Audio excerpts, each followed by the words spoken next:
Voilà, je passe la parole à notre animateur, Julien Fousson. Merci. Moi, Julien Fousson, je suis psychiatre, en tout cas de formation. Je travaille à l'hôpital psychiatrique de Charcot et j'ai beaucoup travaillé donc, sur le service ERIC dont on a beaucoup parlé.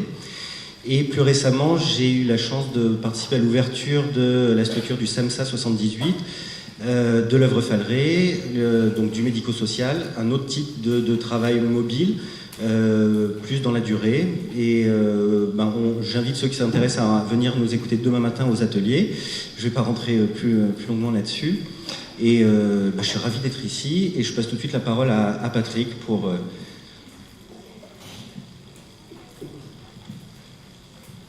Merci. Alors, je me présente brièvement. Donc, je suis Patrick Chaltiel, je suis chef de service d'un service de psychiatrie générale en Seine-Saint-Denis, département dont vous connaissez le charme discret. C'est à peu près Marseille-Nord ou Lyon-Sud. Je fais beaucoup de choses, trop d'ailleurs. En dehors de mes fonctions de chef de pôle, je me suis investi dans le médico-social.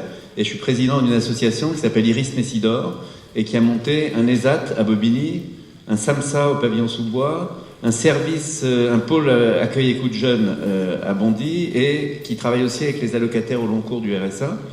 Par ailleurs, je suis depuis 35 ans membre fondateur de l'APRTF, qui est une association de thérapie familiale et de formation à la thérapie familiale. On a beaucoup d'étudiants qui sont passés par la PRTF en thérapie familiale, donc et on continue à travailler bien ensemble. Maintenant, il y a une deuxième génération, plus jeune. Et pour finir, je fais pas mal de coopération en Afrique, et en particulier au Burkina Faso. Et je voudrais commencer par vous souhaiter la bienvenue en Bambara. Ibora Ikaso, Inala Ikaso. C'est une formule qui veut dire « tu es parti de chez toi », donc une formule d'accueil. Hein. Tu es parti de chez toi et te voilà arrivé chez toi. Je trouve que c'est une très jolie formule d'accueil. Hein. Alors, donc je vais vous parler d'accueillir l'autre chez lui. Donc, c'est une espèce de paradoxe, mais c'est un paradoxe. Attendez, encore une chose pour me présenter. Dans les salons parisiens, il y a toujours, quand on dit qu'on est psychiatre, un petit mouvement de recul et puis un mouvement d'intérêt. Mais vous êtes quel genre de psychiatre? Psychiatre psychanalyste ou psychiatre comportementaliste? En gros, ça signifie est-ce que vous êtes de gauche ou de droite, quoi. Et moi, je réponds, je suis un psychiatre optimiste. Hein. Alors, c'est pas qu'une boutade, c'est, je pense, une qualité fondamentale de la psychiatrie. La psychiatrie s'affronte à des problématiques souvent décourageantes pour les patientes, pour les patients, décourageantes pour les familles, décourageantes pour les travailleurs sociaux. Et je pense qu'on a le devoir dans nos équipes de construire un optimisme d'équipe. Ça ne se construit pas tout seul, l'optimisme. Si on reste tout seul, on devient forcément pessimiste. Hein. Et je vois beaucoup de psychiatres évoluer vers le pessimisme. Donc, en équipe, on peut... Et le séminaire de service de l'année prochaine, il va s'appeler le plaisir professionnel. Voilà. C'est un séminaire toute l'année sur le plaisir professionnel parce que je veux mettre un coup d'arrêt un peu à ce que j'appelle l'érotisme mou de la plainte. Hein.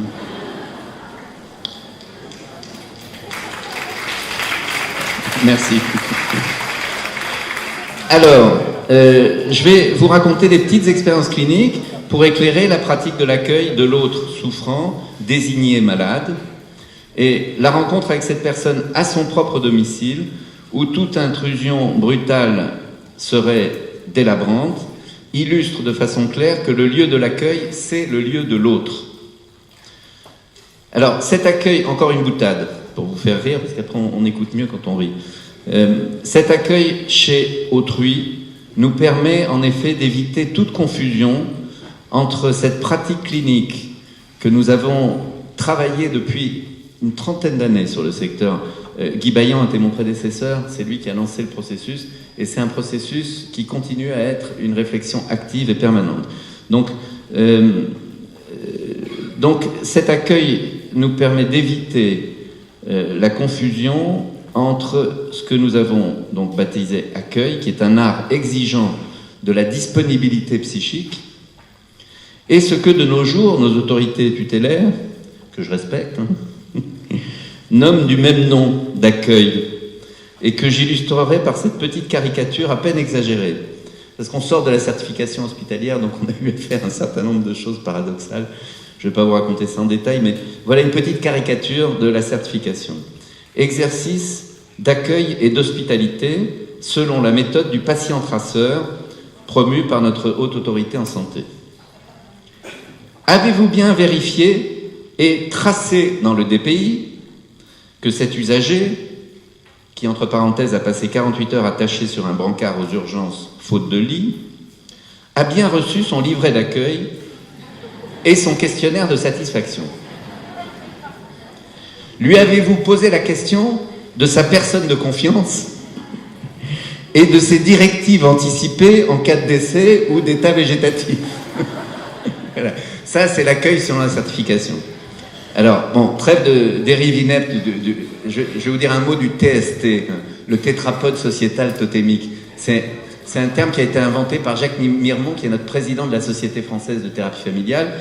Alors, il dit, depuis l'effondrement du dualisme idéologique, marxisme, capitalisme, en gros, depuis l'effondrement du bloc de l'Est, il n'y a plus d'idéologie, à part une espèce de social-libéralisme dans nos sociétés développées, qui aggrave les écarts de richesse et qui donc fait monter les totalitarismes un peu partout. Alors, à la place de l'idéologie est venu le TST, le tétrapode sociétal totémique. C'est un animal totem de nos sociétés modernes, développées, qui a 4 pattes. Hein.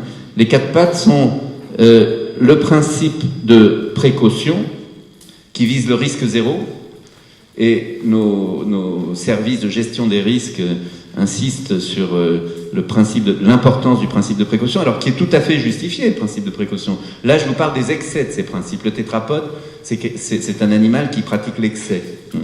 Donc le principe de précaution qui vise au risque zéro, inutile de vous dire que sans risque, pas de soins. Surtout en psychiatrie. Ensuite, le principe de simplification, hostilité à la pensée complexe. C'est l'époque de la pensée simplifiée à travers nos machines auxquelles nous restons collés. Je voyais Samuel pendant l'heure du déjeuner, là, qui était collé à son iPhone pendant toute la durée du déjeuner. Donc, hostilité à la pensée complexe, le principe d'évaluation, qui est un très bon principe, l'évaluation, mais qui, dans la pratique, devient une espèce d'auto-évaluation permanente et culpabilisante pour les soignants. Et puis le principe de transparence que Tisserand appelait le principe d'extimité, hein, c'est-à-dire hostile à l'intime, et le déversement donc sur les médias, sur les réseaux sociaux de la sphère de l'intime. Alors il a une tête qui est l'obligation de résultat et une queue qui est la traçabilité. Et c'est un animal qui dévore de la pensée et qui excrète au pôle caudal des protocoles, des procédures et des tableaux Excel. Voilà, donc ça c'est le tétrapode sociétal totémique. Quand on en parle à nos administratifs, ça les fait rigoler, parce qu'ils sentent bien à quel point ils sont pris là-dedans, et nous-mêmes, on l'a introjecté, hein, ce tétrapode. Donc, attention au tétrapode sociétal totémique, c'est bien de repérer l'ennemi. On n'est pas dans des sociétés totalitaires, hein, on est dans les sociétés démocratiques. Donc, les ennemis sont beaucoup plus sournois. Hein. Le tétrapode, c'est un ennemi puissant, hein, auquel il faut accorder une attention particulière. Alors, je vous raconte l'histoire de Madame B, qui est signalée à l'accueil de Bondy par la mairie. Elle aurait 67 ans, on ne sait pas très bien son âge, elle vit seule, recluse dans un appartement complètement envahi d'objets et de détritus de toutes sortes. À l'heure actuelle, on dit syndrome de Diogène, comme si ça signifiait quelque chose. En fait, ça ne signifie rien du tout. Le syndrome de Diogène renvoie à toutes sortes de pathologies et de non-pathologies, d'ailleurs d'histoire de vie. C'est vraiment pas... Mais la mode du syndrome de Diogène nous cause de nombreux ennuis dans nos résades. Alors, donc, elle est veuve depuis 5 ans et le voisinage s'alarme de la dégradation progressive de son état physique et psychique. D'où l'importance d'être en contact avec les voisinages. Hein. Je suis un psychiatre contextuel, hein, c'est-à-dire je considère qu'on doit accorder la même attention à la personne souffrante, au patient désigné, que à son entourage humain. Que ça soit la famille, bien sûr, en priorité, mais quand il n'y a pas de famille, il y a des voisins, il y a un gardien d'immeuble, il y a un quartier, il y a un réseau. Donc, accorder une attention égale au patient et à son environnement. Donc, les voisins ont signalé qu'ils étaient inquiets pour cette dame. Elle frise la cachexie, elle fait des chutes dans la rue, elle refuse qu'on l'aide, elle claque la porte au nez de la sollicitude des voisins et des travailleurs sociaux et s'enferme dans son logis où elle n'occupe que les quelques mètres carrés de chambre restés libres, comme un minuscule îlot dans un océan d'ordures. Bref, elle est, à n'en pas douter, folle. Proposition est donc faite par les services de la mairie d'une hospitalisation sous contrainte, assortie d'une descente des services de salubrité qui se chargeront d'évacuer l'appartement pour le rendre à un état d'habitabilité socialement acceptable. Contre-proposition de l'équipe de secteur, un travail de crise à domicile pendant 2 à 3 mois. Contact est donc pris grâce à l'appui du voisinage, après plusieurs essais infructueux d'entrer en contact avec la dame qui nous ferme la porte au nez. Grâce à une voisine, elle finit par nous entrouvrir la porte avec l'entrebâilleur, puis, voyant la tête de l'infirmière qui a l'air plutôt sympa, elle finit par ouvrir sa porte. Bon, alors, qu'est-ce qu'on fait ? On va construire avec elle une hypothèse de crise. Vous savez, on a été formé à l'accueil par l'équipe d'Andréoli, c'est assez ancien tout ça, mais il y avait un modèle de travail de crise qui était assez intéressant, avec l'idée d'une hypothèse de crise au centre, qui est en fait un pont entre le discours du patient et le vécu du soignant. Alors l'hypothèse, elle s'appuie sur les mots de Madame B elle-même, mots validés par l'équipe soignante, qui s'engage à en respecter la valeur, transformant le discours sécuritaire en discours sécurisant. Madame B n'est plus une vieille folle en danger, barricadée au cœur d'un océan d'immondices, mais une petite fille triste, abandonnée dans un océan de trésors. Suivra pendant plusieurs semaines, à un rythme quasi quotidien, une noria de soignants de l'équipe de secteur, de l'équipe mobile donc, qui chacun à son tour reviendra de chez Madame B avec un objet, dont Madame B a accepté de se dessaisir après en avoir raconté l'histoire. Un jour, un vieil aspirateur hors d'usage, dans son carton d'origine. Le lendemain, un coffret de photos. Le surlendemain, des fleurs séchées hors d'âge, qui était son bouquet de mariage, en fait, qu'elle avait gardé.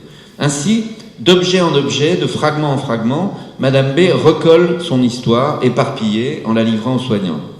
Son enfance dans un petit village d'Allemagne, sa rencontre avec son mari, l'exclusion et l'ostracisme dont elle a été victime dans sa belle famille, l'anorexie mentale, puis le suicide de sa fille, son seul enfant,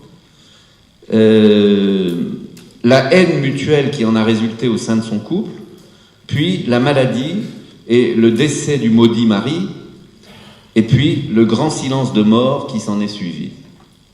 Au bout du compte, Madame B, acceptant peu à peu de se dessaisir de ses trésors. Alors, les trésors, qu'est-ce qu'on en fait ? On les stocke au centre d'accueil, parce qu'on lui a promis de ne pas s'en débarrasser.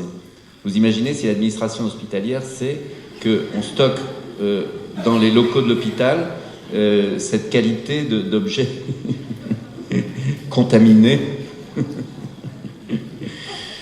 C'est là que je vous dis que la stratégie de réduction des risques et le principe de précaution, il faut savoir le relativiser. Alors, Madame B, qui accepte peu à peu de se dessaisir de ses trésors, trouve tout d'un coup son appartement bien trop vide, à l'image de ce qui reste de sa vie. Et elle tente de se pendre. Puis, elle se ravise et elle appelle l'équipe d'accueil. Et elle demande alors à l'équipe de la mettre en hospitalisation pour quelques jours et de la soigner. Depuis, elle a été soignée pendant 3 semaines sans traitement psychotrope, uniquement dans la relation. Depuis, Madame B a rebasculé du côté de la vie et a quitté de son plein gré l'enfer de ses trésors de mémoire pour un studio qu'on a négocié avec le bailleur communal. Elle avait un appartement de 6 pièces. Je vais vous dire que pour le bailleur, c'est une affaire. Donc, faut être intelligent dans les négociations. Parce que quand on dit la psychiatrie sur la place publique, il faut savoir que la place publique est souvent une salope.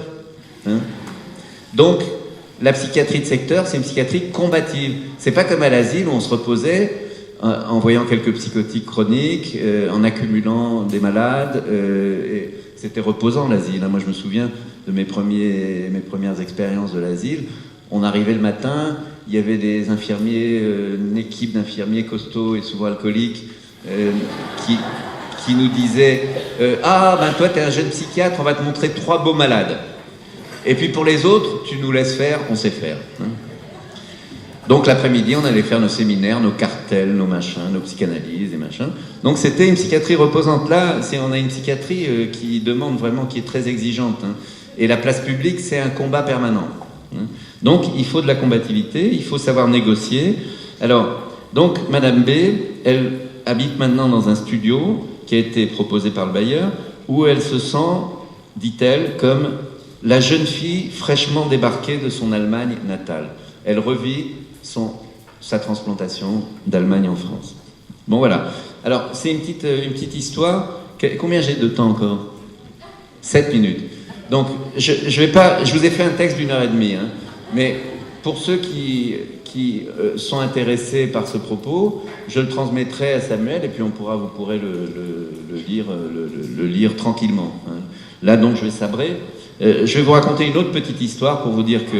Alors, une précision quand même. Nous ne sommes pas un centre d'accueil et de crise. Pourquoi ? Parce que quand on a dit qu'on était un centre d'accueil et de crise, l'ARS nous a dit un centre d'accueil et de crise, ça a des lits. Et si vous n'avez pas de lit, vous n'êtes pas un centre d'accueil et de crise. Donc maintenant, nous baptisons EMOC. C'est pas joli, On n'a pas trouvé mieux. Eric, c'était plus joli, je trouve. Équipe mobile d'accueil de l'urgence et de la crise. J'ai tenu à ces 5 termes, parce que je trouve que chacun a son importance. Alors, cette équipe se déplace à domicile, elle se déplace à l'hôpital général, aux urgences, selon la demande des urgences. On est tout près de l'hôpital général, donc on fait toutes les urgences psychiatriques à l'hôpital général, mais beaucoup de travail à domicile, et aussi dans les EHPAD pour le... Bon, ça c'est plutôt l'équipe mobile de gérontopsie, mais je vous en parlerai pas aujourd'hui. Parce qu'on a 3 équipes mobiles. Une équipe mobile d'accueil de crise, une équipe mobile de gérontopsychiatrie, qui est une toute petite équipe, mais multiconnectée, et puis une équipe mobile psychiatrie précarité. Alors, donc, le deuxième petite histoire, c'est pour vous montrer que c'est pas seulement les patients vers qui il faut aller, c'est aussi les partenaires sociaux. Les partenaires sociaux ne viennent pas chez nous. Ils n'aiment pas venir chez nous. Par contre, si on va chez eux, on peut avoir des interventions tout à fait fructueuses. Donc, l'équipe mobile, elle va aussi faire des interventions dans les services d'insertion, dans la circonscription sociale. On a un groupe qui s'appelle Interface, qui est une espèce d'auberge espagnole dans laquelle viennent plein de gens, y compris les flics, les jeunes flics de Bondy, qui souvent arrivent de la campagne et qui se trouvent parachutés sur la Lune, parce que la Seine-Saint-Denis, c'est inimaginable pour un jeune flic. Donc, de temps en temps, ils sont complètement perdus et ils viennent à Interface, vous voyez. Donc, Interface, c'est une espèce d'accueil des partenaires, quels qu'ils soient. Alors, la petite histoire est la suivante. Le maire de Bondy me dit écoute, je suis très emmerdé. Parce que mon école, à Bondy, ils essayent de remonter le niveau. Donc, ils ont fait une école d'excellence qui s'appelle l'école Olympe de Gouges, et dans laquelle il y a 240 enfants à peu près, une école primaire. Et donc, le maire me dit, je suis très emmerdé parce qu'il y a un comité de parents d'élèves qui est venu me voir en disant, mais vous n'avez pas remarqué que l'école Olympe de Gouges, elle est à 200 mètres du centre psychiatrique? Et le maire dit, ah ben merde, j'avais pas remarqué.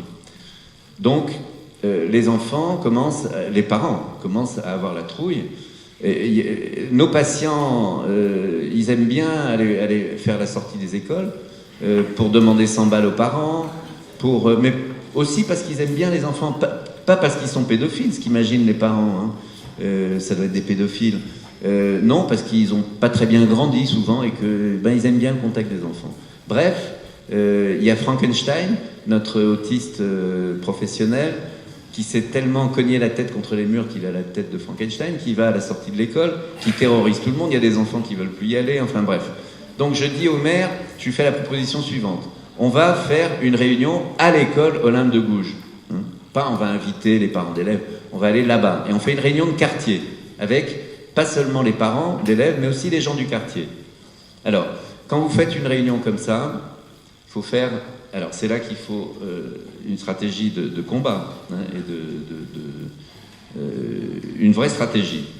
J'y vais avec l'adjoint au maire, qui fait un petit discours inaugural sur la démocratie directe, machin, les comités de quartier, et qui fait un petit discours ronflant comme ça, les gens écoutent à moitié. Et puis j'y vais avec un patient, Monsieur V, mais qui se présente pas comme un patient parce qu'on dirait un ministre. Hein. Il a un costard, il a une barbichette super bien taillée, c'est un bipolaire. Hein. Donc les gens savent pas que c'est un malade. Alors il commence à attaquer. Je repère dans la salle d'où vont venir les pierres. Hein. Il y a le groupe des femmes en colère, des mères en colère, avec une femelle dominante qui manipule le groupe. Alors, il pousse devant un petit bonhomme, une espèce de petit zébulon, là, qui commence à sauter partout en hurlant, en disant « Ouais, il y a des malades qui sortent !» Je lui dis « Oui, monsieur, tous les malades sortent. » Après, il dit « Oui, mais des fois, il y a des infirmiers qui courent après. » Comme quoi, ils sont dangereux. Alors, je dis « Non, il y a des infirmiers qui courent après parce que des fois, ils sont sortis trop tôt, donc on va les chercher, c'est pas très grave. » Bon, et puis il continue à hurler. Au bout d'un moment, je lui dis vous voulez un dialogue ou un monologue? Alors, le groupe des mères, là, le prend et le rassoit. Et je commence à leur parler en leur disant, voilà, il y a combien d'enfants dans cette école? Ils me disent, il y a 240 enfants. Alors je leur dis, parmi les 240 enfants, vous aurez 4 schizophrènes. Vous aurez 4 ou 5 troubles bipolaires. Vous aurez une dizaine d'anorexie mentale grave. Vous aurez probablement une quinzaine ou une vingtaine de toxicomanies sévères. Mais malheureusement, je ne peux pas vous dire lesquelles. Alors, je montre le petit zébulon là. Je lui dis, ça peut être les vôtres? Alors, il a un mouvement de recul parce que les psychiatres, c'est souvent vécu comme des marabouts. Hein. Donc, est-ce que je ne vais pas jeter un sort avec mon doigt là, pointé? Ça peut être les vôtres. Mais le plus drôle, c'est que je me retourne vers l'adjoint au maire et je lui dis, ou ça peut être les tiens. Et alors, il a la même réaction de panique, l'adjoint au maire. Et il dit, ah ben non, les miens, ils viennent pas dans cette école.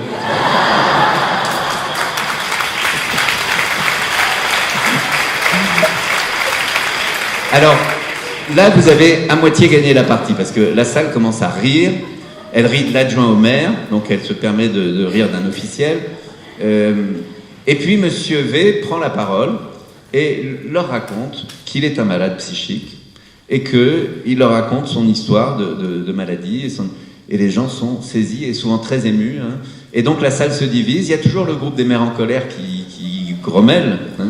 À la fin, la femelle dominante dont je vous parlais, elle vient me voir et elle me dit « Ah, vous les avez bien eus, hein !» Alors je lui dis « Mais madame, on ne fait que commencer. La prochaine fois, c'est vous qui venez chez nous à la clinique. Vous venez avec les enfants. Avec les enfants, ceux qui ne veulent pas aller à l'école, ceux qui ont peur des malades. » Et là, il y a une réunion extraordinaire où une dizaine de mères et une douzaine d'enfants vont venir à la clinique et on voit les enfants s'ouvrir complètement et voir les patients et poser des questions et dire « Ah, celui-là, c'est un gogol ou c'est un ouf ?» Et voilà, des questions et rentrer en contact avec Alors, je conclus la réunion en disant aux gens « Alors, parmi les malades que vous aurez parmi vos enfants, vous préférez qu'on les exile à l'ancien asile de Neuilly-sur-Marne ou vous préférez qu'ils soient soignés à proximité de chez vous ?» Vous voyez, c'est ce genre de combat qu'on mène, en fait, dans une équipe mobile qui va aussi bien à domicile chez des personnes en souffrance, qui va aussi dans les lieux de la vie sociale, dans les lieux des partenaires, dans les lieux... Et à chaque fois, il se passe quelque chose de l'ordre d'une déstigmatisation. Alors pour ça, quelles sont les conditions? Je finis. Les conditions, il faut d'abord une équipe motivée par un fort désir collectif d'invention et de prise de risque. Pour cela, il faut que cette équipe n'ait pas été trop maltraitée par une administration sadique et tatillonne, ou par un chef de service paranoïaque, cynique ou déprimé, ou par une impéritie du politique laissant s'installer une pénurie de moyens conduisant à une désertification des ressources humaines locales. Il faut aussi que cette équipe ait su maintenir, par des transmutations continues de ses lieux et méthodes de soins, l'idée fondamentale que le soin psy passe par le lien et la proximité humaine bien avant les murs ou les molécules. Il faut que cette équipe ait choisi de positionner au moins le quart de ses moyens humains en amont du soin, dans une écoute de la souffrance psychique d'où qu'elle vienne, et par quelque biais qu'elle se présente. Donc l'équipe, c'est une équipe à bas seuil, comme on dit. C'est-à-dire n'importe qui peut venir à l'accueil et se plaindre de quelque chose. Alors, ensuite, il faut que cette équipe soit ouverte sur son environnement, sur son écosystème citoyen, afin d'y repérer les ressources locales d'entraide et de soins, familles, médecins généralistes, services d'urgence, services d'aide sociale, réseaux associatifs, élus locaux, etc. Il faut que cette équipe se sente encouragée, soutenue et valorisée dans ses efforts par une réelle volonté politique de déstigmatisation et d'intégration des personnes en souffrance psychique. Et il faut que ce consensus médical, administratif et politique ne soit pas un simple discours démagogique, mais qu'il s'inscrive dans les faits par des mesures concrètes et efficaces. Voilà, je m'arrêterai là.